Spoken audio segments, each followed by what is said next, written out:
Our next lecture is going to be on the Garden of Eden. The word Genesis, of course, means origin or beginning, and the book of Genesis gives the only true and reliable account of the basic entities and conditions of the things of the universe and of life. Genesis yields vital information concerning the origin of all things, and therefore the meaning of all things. Let every man know that in the whole of the universe there is no greater truth than this one sublime truth, that the future is bound up in the past. A man's belief concerning his origin is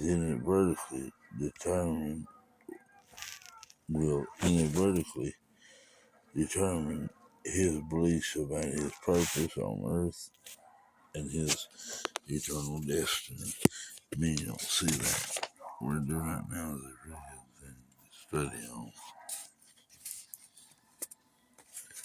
In the beginning, God proclaimed, "Let us make man in our image and after our likeness."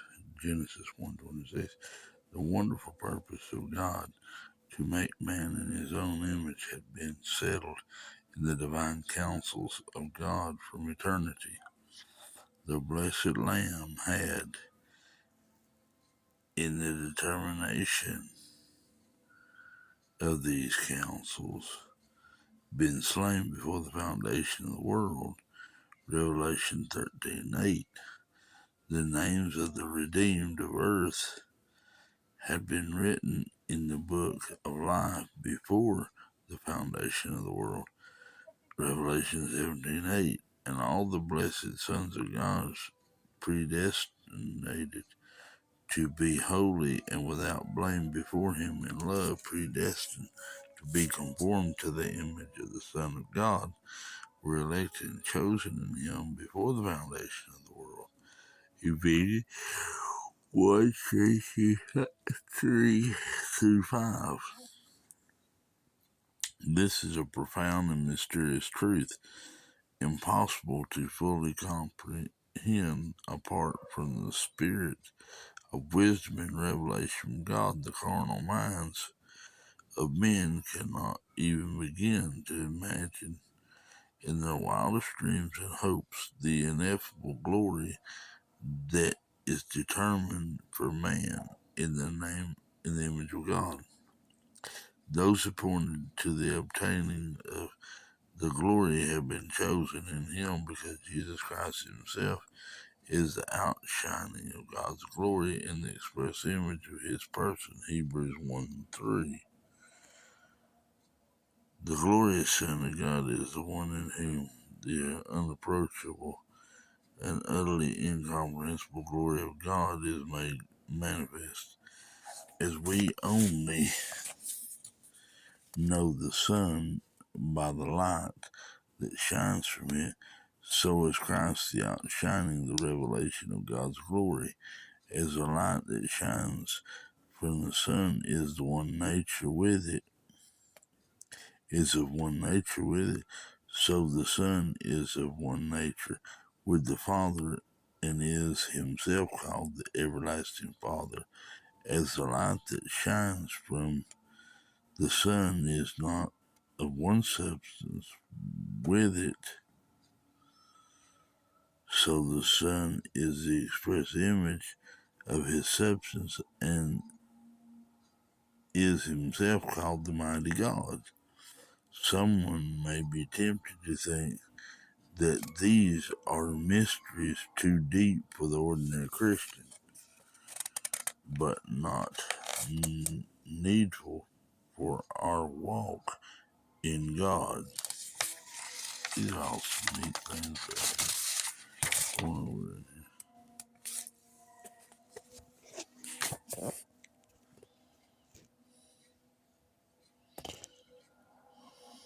The story of Adam and Eve in the Garden of Eden is the greatest parable in the Bible. supremely important because it explains the real nature of our life here on earth.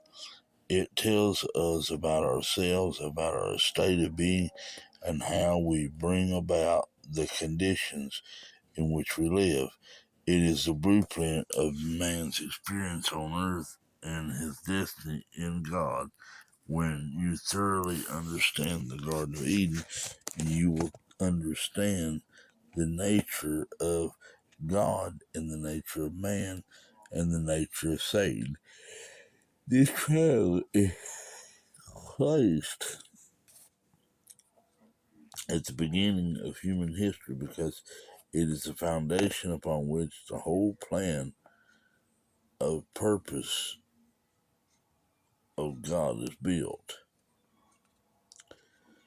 The entire revelation of the Bible, from Genesis to Revelation, assumes an understanding of the great principles and characteristics of the Garden of Eden. Don't let it disturb you that I call the Garden of Eden a parable. What is a parable? Your dictionary or Bible concordance will tell you that a parable places one thing alongside another for a variety of reasons.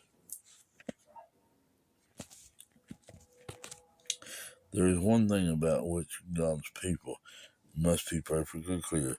The Bible is not primarily intended to teach history or biography. Again, I say that.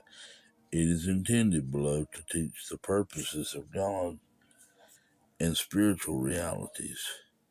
It deals primarily with states of being. That's why I say the Garden of Eden is a state of being within each of us and the laws of spiritual activity. And anything else is only incidental. Each of the principal characters in the Bible represents a kind of nature, character, and state of being that any of us may experience and walk in, and the events that happen to the various characters illustrate the consequences to us of walking in such realms of nature and character, either good or bad. Some of the Bible characters, such as Adam and Eve, Moses, Elijah, and Paul, are indeed historical figures. They were real people who lived on earth and did the deeds attributed to them. Nonetheless, they represent kinds of natures and states of being revealed in their varying hues as their lives unfolded. See, their lives were prophetic. They was walking out mysteries.